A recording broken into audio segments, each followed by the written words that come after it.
Love has a name, and His name is Jesus. Encourage your brother and sister in the Lord beside you, in front of you. Tell him, tell her, Jesus loves you.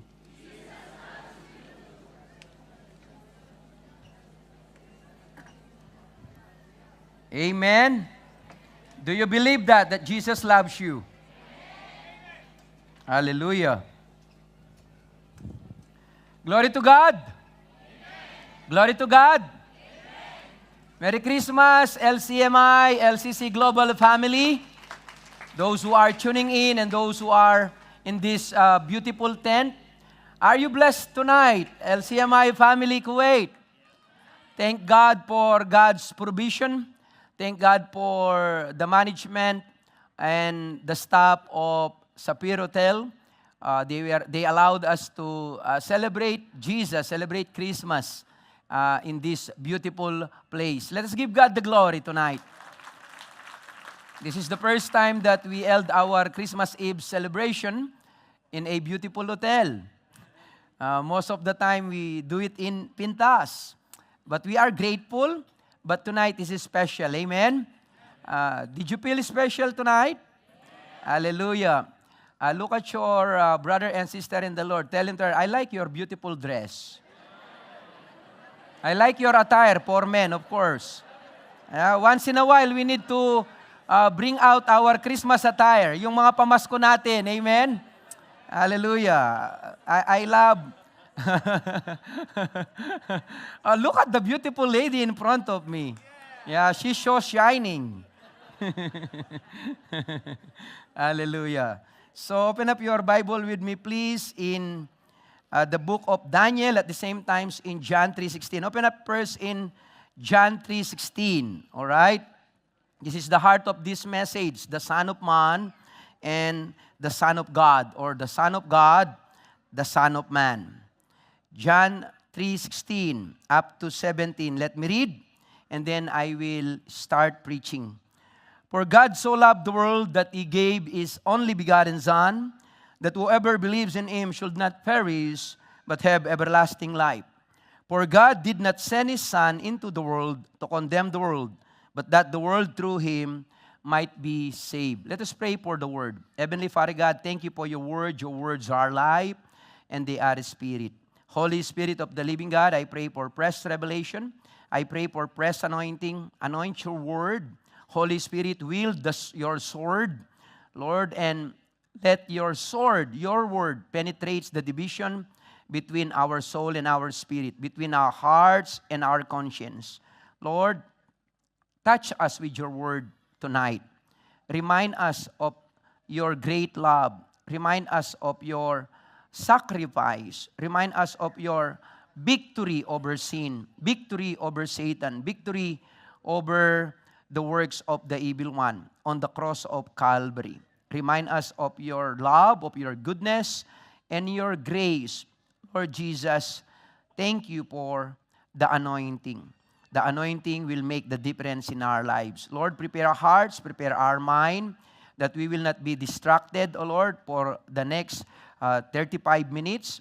Lord, I pray that your people will focus, that we will focus to you and to your word. Lord, anoint your people, prepare their hearts and their mind. Give them revelation knowledge, Lord, that they may comprehend the mystery of the Son of God, which is also the Son of Man. Lord, thank you for the anointing. Thank you for the revelation. In Jesus' name, amen and amen.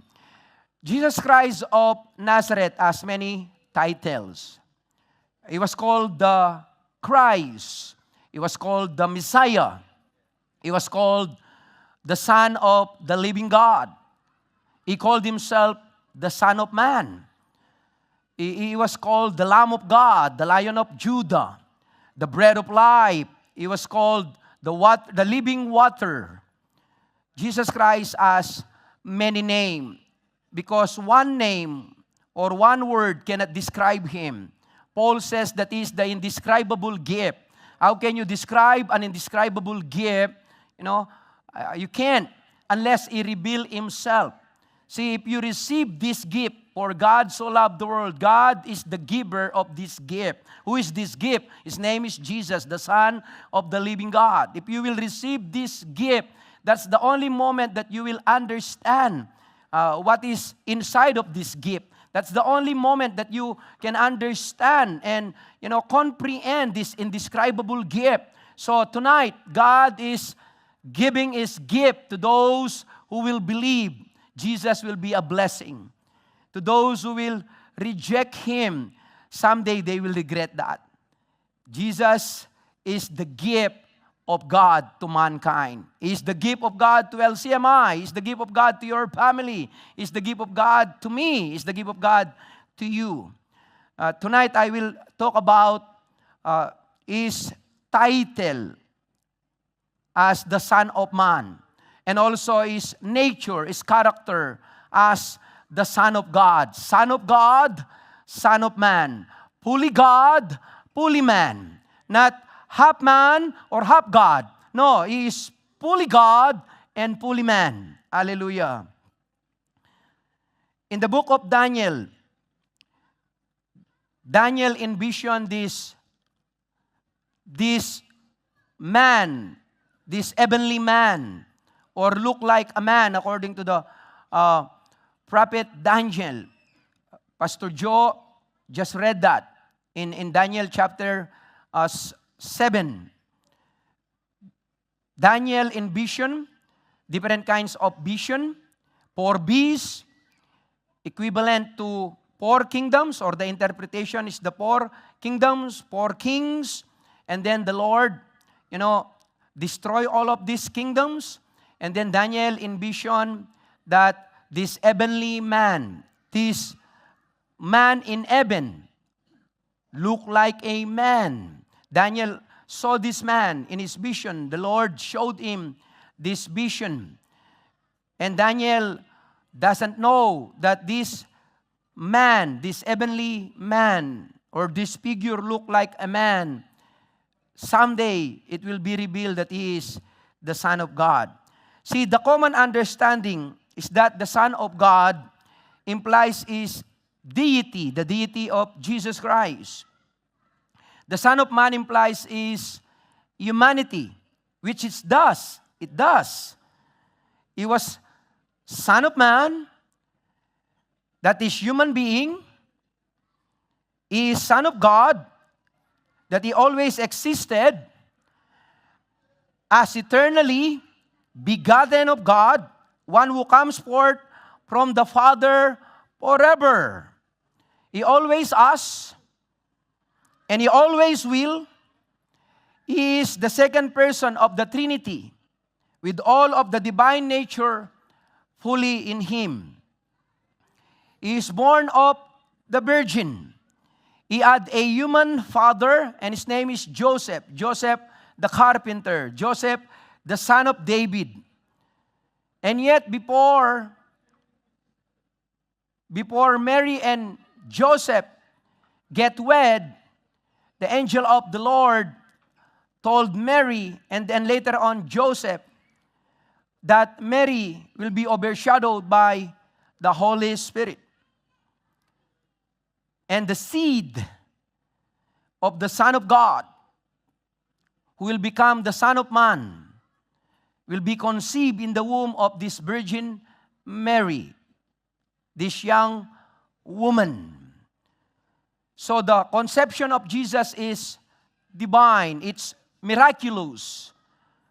The Son of God, says the prophet Isaiah, in Isaiah chapter 9, verse 6 and 7, a child was born, and a son is given. Jesus, the Son of God, was given. He cannot be born because He is divine. But Jesus, the man, He needs to be born. So the conception, the origin of Jesus is divine. It's supernatural. The birth of Jesus is natural. He was born by Mary, a young woman. Jesus is fully God and fully man. Not mixed, fully God and fully man. He is both divine, 100%, and He is also a human being, 100%. Jesus has two natures. One person, two nature. Why this is so important? Why He has two nature? Why this is so important for us believers? He is divine, eternally, lives forever and ever, but He chose to come. God sent Him, but He chose to come. For God so loved the world that He gave His only begotten Son. Isaiah says, a son was given.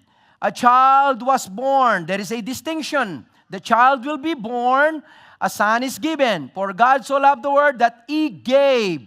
Christ is a gift.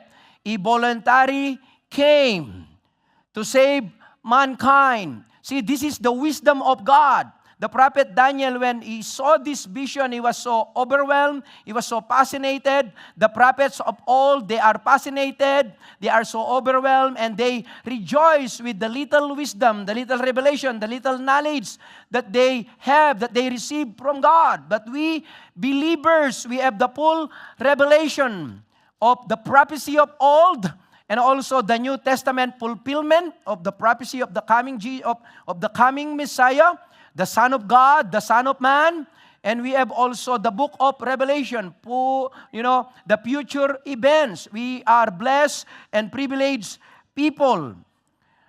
More than any other term, Jesus liked to refer Himself as the Son of Man. What does this term actually mean? Humans use titles to communicate. We use titles to communicate something about ourselves and others. We see frequently in the social media, people, they use different kinds of titles. CEO, president, teachers, mom, dad. People use different kinds of titles. I have many titles. I'm Alan, the son of Tangben, the son of Nanay Auring, my mother and my father. I'm also a husband of Grace. And at the same time, I'm also a senior pastor of Life Connection Church Ministry International. I am also part of the presbyters, a regional overseer, and I am also an athlete and a coach. See, I have many titles. Jesus had many titles, and one of His favorite title is to be called the Son of Man. The Son of Man. So who is this mysterious Son of God and Son of Man? Let's look at the prophecies revealed to the prophets of old like Daniel, Isaiah, and Micah. Now, let me read Daniel chapter 7, 13 to 14 once again. I was watching in the night vision, says the prophet Daniel, and behold, one like the Son of Man. One like the Son of Man. He envisioned this, coming with the clouds of heaven. Coming from where? With the clouds of heaven. So this is a heavenly man. He came to the Ancient of Days. Who is this Ancient of Days? God, the Ancient of Days. The eternal God. The God who doesn't have a beginning or end. He lives in eternity because He is eternal. The Ancient of Days. And they brought Him near before Him. Who? This man. This one like the Son of Man, they brought Him besides the Ancient of Days. So, this Son of Man that Daniel envisioned draw near to the Ancient of Days, the God of heaven, the Ancient of Days, the eternal God. Then to Him, to whom? This Son of Man. Then to Him was given dominion and glory and kingdom, that all peoples, all nations, and languages should serve Him. Why? Because this Son of Man, look like Son of Man, that the prophet Daniel saw is also divine. He is also God. If God rules the kingdom of the world, if God is worshipped by angels and all creation, so this Son of Man is also worship. He also rules to all peoples, to all nations, to all languages, and all these people will serve Him. His dominion is from where? Is from everlasting. His dominion is an everlasting dominion, which shall not pass away. So, the kingdom of this Son of Man will rule and reign forever. It will never end. And His kingdom, the one which shall not be destroyed. Hallelujah. No one, nobody, no forces on earth can destroy the kingdom of this Son of Man. Why? Because this Son of Man is also the Son of God. He was revealed, hallelujah, to the prophet Isaiah. Let me read Isaiah chapter 7 verse 14. Therefore, the Lord Himself will give you a sign. What is the sign? Behold, the virgin shall conceive and bear a son, and shall call his name Emmanuel. And later on, the disciple Matthew or the apostle Matthew received a revelation from the angel of the Lord that this son, this Emmanuel, means God is with us, that this Emmanuel is Jesus Christ of Nazareth, that this Emmanuel is the Cristo, the Messiah, the Son of the living God. So when Jesus was born, see, the presence of God dwells within human beings, dwells in their presence. For example, when the shepherd, they visited Him, they experienced, the presence of God. When the wise kings visited Him, they experienced the presence of God. Mary and Joseph, they experienced the presence of God. Emmanuel. See, every time that we gather together, Jesus promised us, Emmanuel, 2 or 3 are gathering together in His name. Jesus promised, Emmanuel, I am there in the midst of them. When you are alone, when you are in trouble, when you are obeying His command to go and make disciples of all nations, when you are obeying the command to be Christ's witness, when you are witnessing, when you are obeying the command to go and preach the gospel to all nations, you are going to the nations, you are doing mission work. Emmanuel, God is with you. He will never leave you. He will never forsake you. When you feel that you are alone, when you feel that you are sad, when you feel that you are down, when you feel that you are abandoned, I have a good news for you. Emmanuel, God is with you. The presence of God lives within you. He will never leave you. He will never forsake you. That is the promise of God, Emmanuel. And that is the desire of God, that He will be God to His people, that His people will experience His divine presence, His manifest presence, His Shekinah glory. And we all know that sin, separate man to a holy God. When Adam sinned and Eve sinned, they were separated from a holy God. But right there and there, the Lord promised a Messiah, a Savior, that the seed of the woman will crush the head of Satan. What is the purpose of Christ coming, the Son of God, the Son of Man in this world? To destroy the works of Satan, according to the beloved John, that Jesus Christ came to destroy the works of Satan. And He wants to destroy His work in your life. Jesus Christ came to give life and also to destroy. To restore life and also to destroy. To destroy the works of Satan in your life and also to give His life to you so that you will have a new life, you will have a purposeful life, an abundant life, and also an eternal life. Emmanuel, God is with us tonight. Another prophecy, Isaiah chapter 9, verse 6, For unto us a child is born, and unto us a son is given. There is a distinction. Jesus the man, the child, is born. Jesus, the Son of God, is given. And the government will be upon His shoulder. So Jesus Christ will have His own dominion. He will rule and reign. And His name will be called Wonderful. Jesus is full of wonder.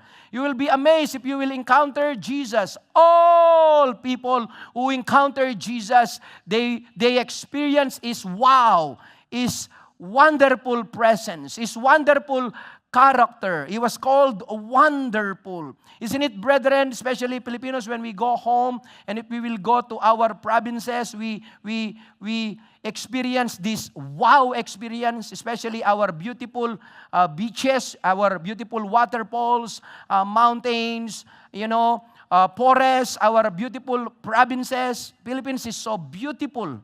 Filipinos don't know how to take care of our nation. We don't know how to take care. We keep on destroying by throwing garbage here and there. But we have a beautiful, wow nation. I don't know about you, Sister Grace and I, every time that we go on vacation, especially when we go to Bicol, I was in wow, in wonders.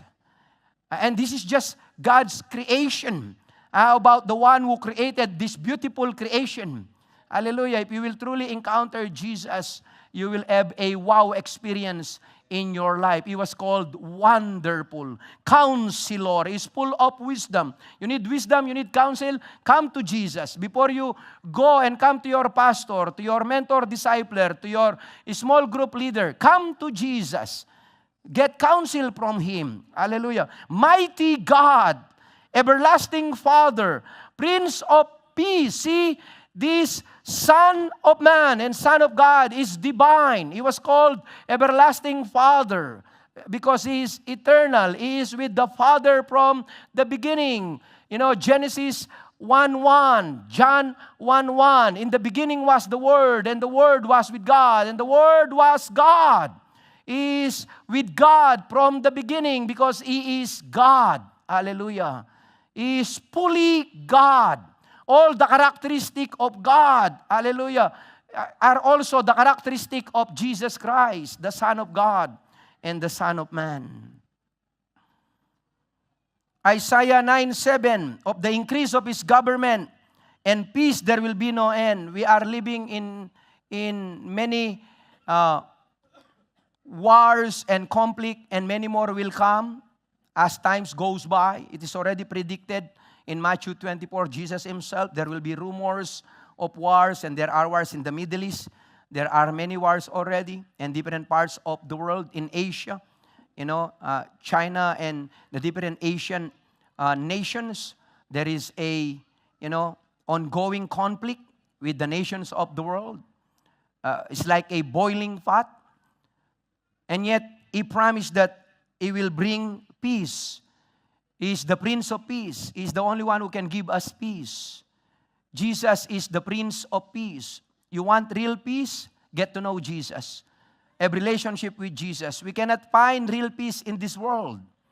We can only find real peace, from the Lord Jesus Christ. He is the only one who can give us peace. Isaiah 26 verse 3 says, I will give them perfect peace, those who trust in me, those who trust in God.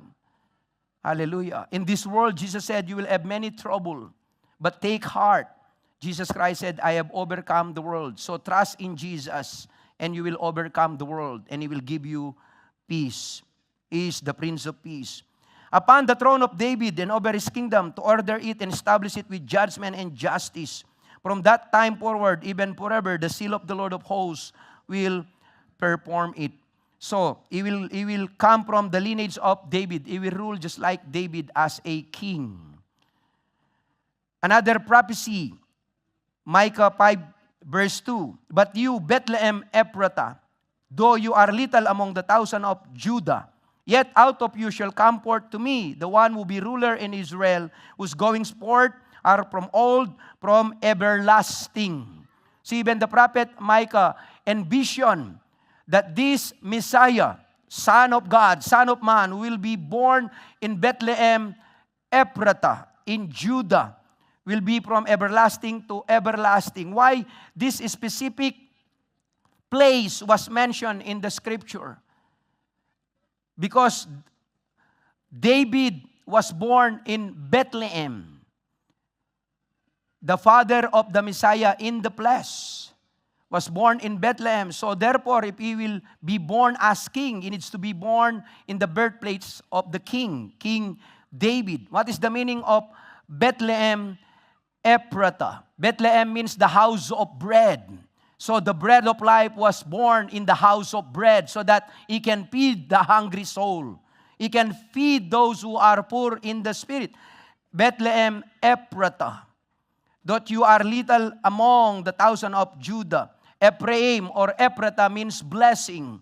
So, the Son of God and the Son of Man, which is the Messiah, was born in the house of bread. so that he can bless, and the house of blessing, so that he will be a blessing by providing bread to his people. Judah means praise. So when the bread of life bless you, of course you will be grateful, you will be thankful, you will praise him. It makes sense? Hallelujah. If the bread of life will bless you, you will praise him. Bethlehem, house of bread. Ephrata, blessing. Judah means praise. Hallelujah. Son of man. Those are the prophecy that I mentioned to you, particularly the book of Daniel. The prophet Daniel was taken into captivity during the Babylonian exile. God used Daniel to make himself and his will known to the Babylonians and the Jews in exile. In Daniel chapter 7, 1-14, Daniel records seeing a vision of 4 great beasts rising to take power over the earth. These are the nations, these are the leaders during that time. Then the Ancient of Days, God takes his seat of judgment and takes away the dominion of all 4 beasts. After that, Daniel sees one like a son of man coming with the clouds of heaven. This man stands before the Ancient of Days, who gives him authority over all the nations and peoples of the world for all eternity. Daniel was perplexed by what he had seen. So he asked someone, presumably an angel, what the dream meant. The angel replied in verse 17-27 that the 4 beasts represent 4 kingdoms that would rise to rule the earth, the final beast being the most brutal and terrifying of them all. This 4th beast especially will speak against the Lord and oppress his people in the end, and the Most High will judge all the kingdoms of the earth. The 4th beast will be crushed, and the kingdoms of the world will be given to the people of God. The Jews of Jesus' day, or the religious leaders of Jesus' days, understood the Son of Man in Daniel 7 to be a messianic figure. When Jesus referred to himself as the Son of Man, he claimed to be the Messiah and King of the world. He claimed to be the one who will receive power and dominion after the 4 kingdoms represented by the 4 beasts were destroyed. Means Jesus will rule as a king, but a different kind of king, a humble king, a spiritual king, not like the earthly king who conquered their kingdoms by the sword. Jesus conquered the hearts of man by love, by faith, by grace, by humility. The Lord said, I have drawn you with my loving kindness, not by force, not by coercion, but by loving kindness. Jesus used the title Son of Man to communicate an important truth about himself. At the same time, he used it to correct the misconceptions surrounding him. By calling him himself the Son of Man, Jesus indicated to listeners that he was the Messiah they had been seeking. However, by using it in conjunction with the statement about his humility as well as deity, he completely shattered and reshaped the preconceived notions or idea of who he was and what he had come to do. So Jesus Christ loved the title Son of Man because he is the Messiah, the promised Messiah. And yet he came as a humble servant. He came to serve. He said, I have come to seek and save the lost. I have come to serve and not to be served. He is a different kind of royal. He is a different kind of leader. He is a different kind of king. He is the one who served people. He is the one who ministered to people. He is the one who touched people. He is the one who healed people. He is the one who visited people. See, royals, they don't do that. They just sit in their throne, rule in their palace, and also talk to their fellow royals. But Jesus is down to earth. He touched ordinary people. He became friend of sinners, friend of tax collectors, and He ministered to them. He accepted them, and He loved them. Even the religious leaders of the day, the Pharisees and the Sadducees, they don't do that. They declare those people unclean. They don't even want to minister to them or touch them. And yet Jesus Christ ministered to them. He is a humble king. The Son of God, the New Testament fulfillment of that prophecy. The prophecy fulfilled in the New Testament. This is John 3:16. Listen to this carefully. And ask the Lord to give you a fresh revelation of John 3:16. For God so loved the world that He gave His only begotten Son. Only begotten Son. See, in the Scripture, those who receive the Word of God, read the Word of God, and believe and obey the Word of God, they are also called sons of God. But they are not called, nobody is called the only begotten Son of God. This is the uniqueness of Jesus. He is the only begotten Son of God. And He is the only one that has been affirmed by God the Father. In His baptism, in River Jordan, John the Baptist is baptizing Christ. See, Christ is standing there in the River Jordan. And then, Jesus Christ received an open heaven.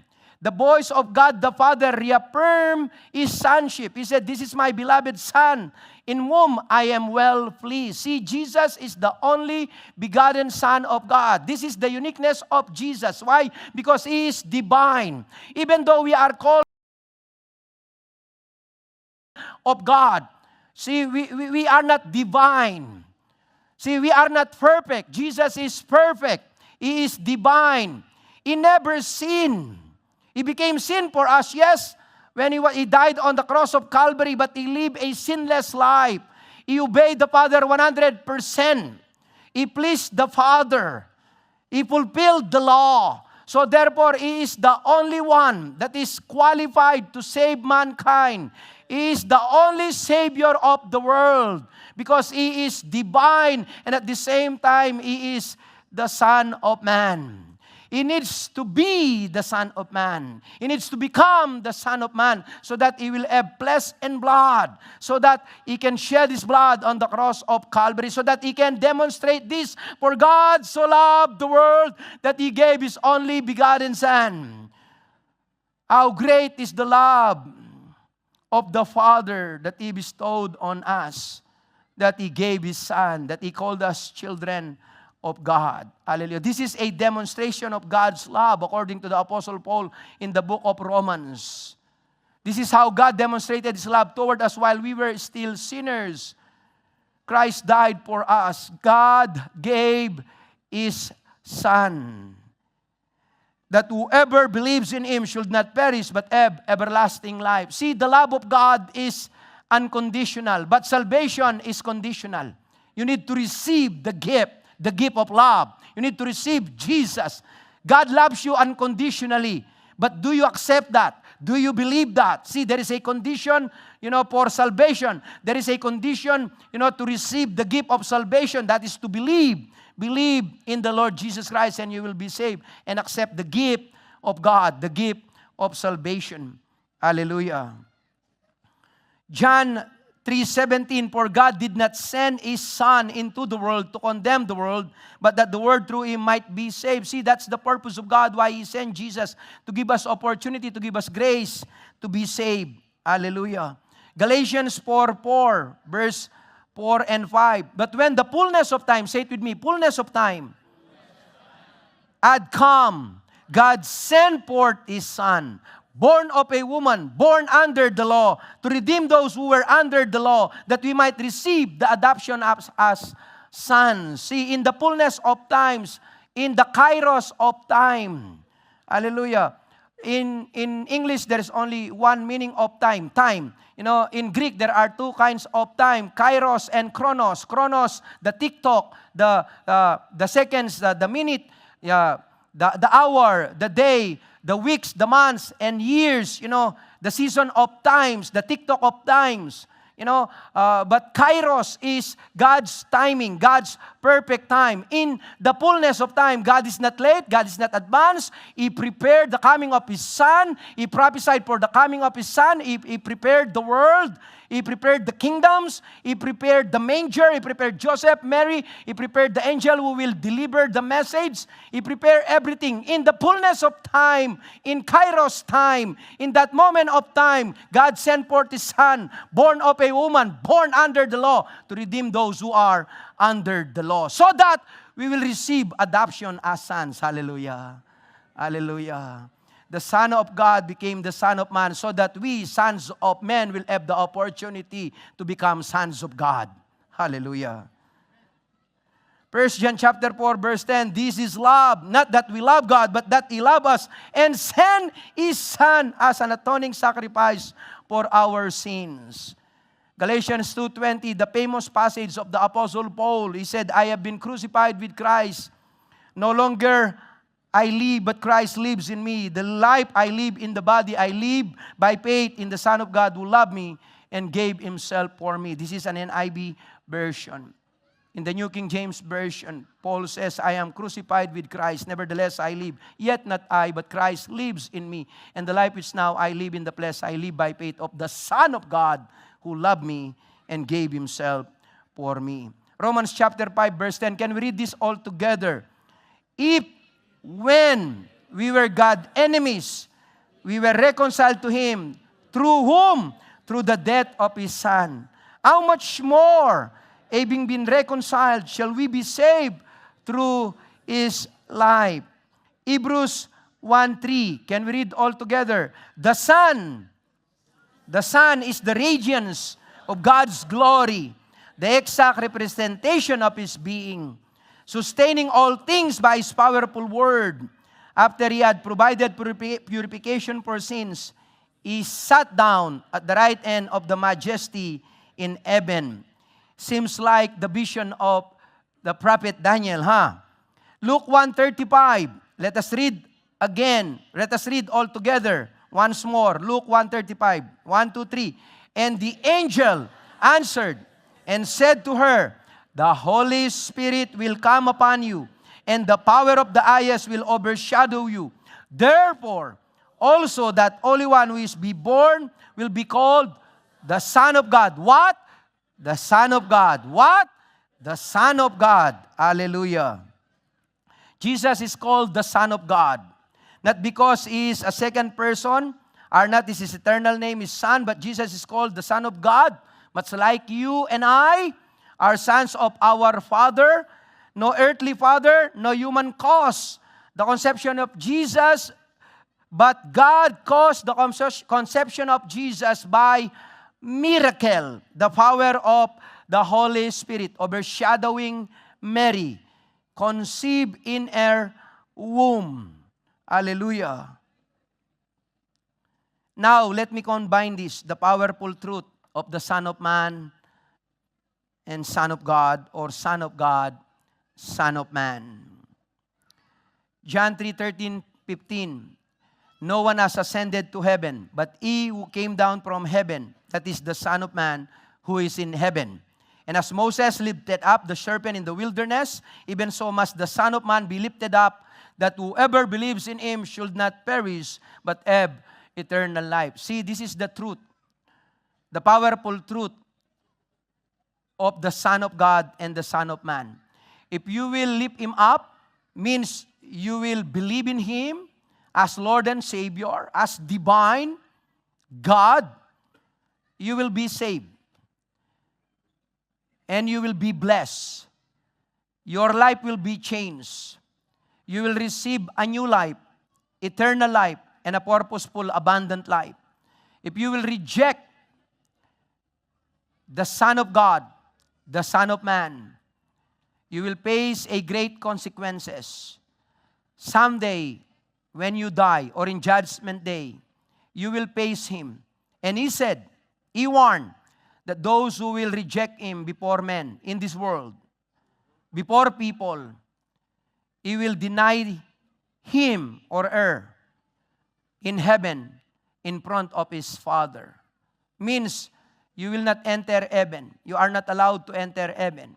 And your destiny is hell, where Satan and his demons, someday, they will be punished in hell. They will suffer in hell.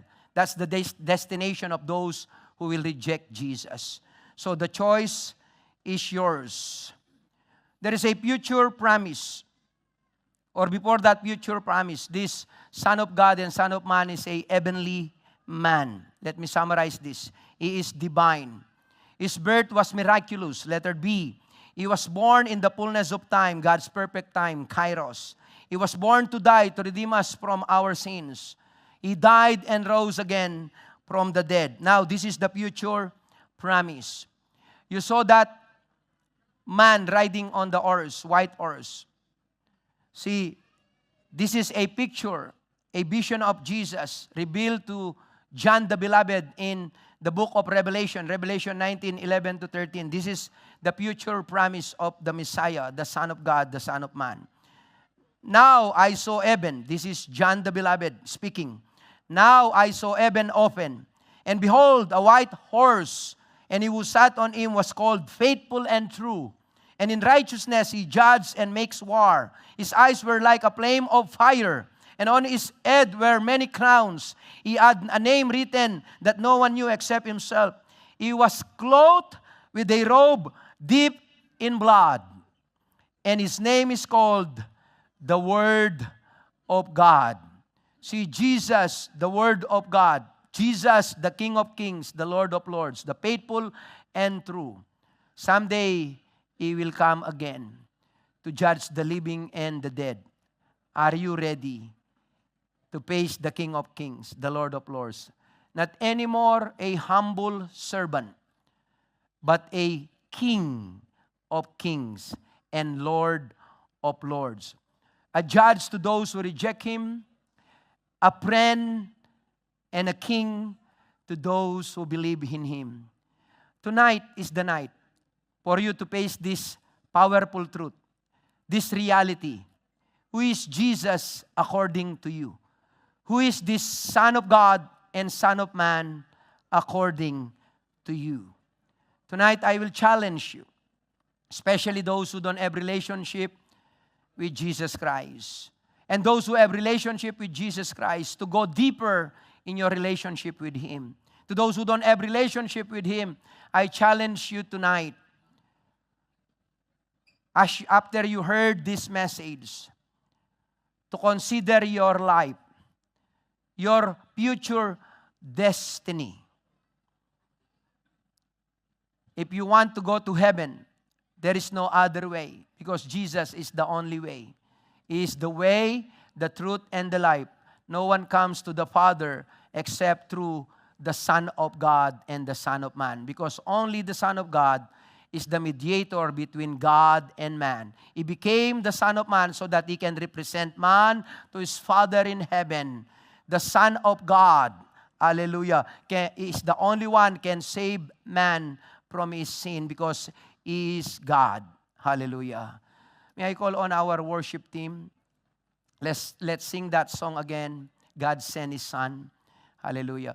Let us stand and let us pray and let us ponder this message. The Son of God, the Son of Man. He came because He loves you. He came because He cares for you. He came because He wants to save you. He came to die and redeem you from all of your sins. He came so that you will have life, new life, purposeful life, abundant life, and eternal life. Are you willing to accept Him? Are you willing to receive Him? Do you believe in Him? Are you willing to invite Him or to welcome Him into your heart? Revelation 3:20 says, the Son of God, the Son of Man, Jesus Christ, is knocking at the door of your heart. And the doorknob is inside of your heart. And you are the only one who can open that door, that doorknob of your heart. Tonight, Jesus is knocking at the door of your heart. I hope that you will not reject Him. I hope that you will receive Him and believe in Him.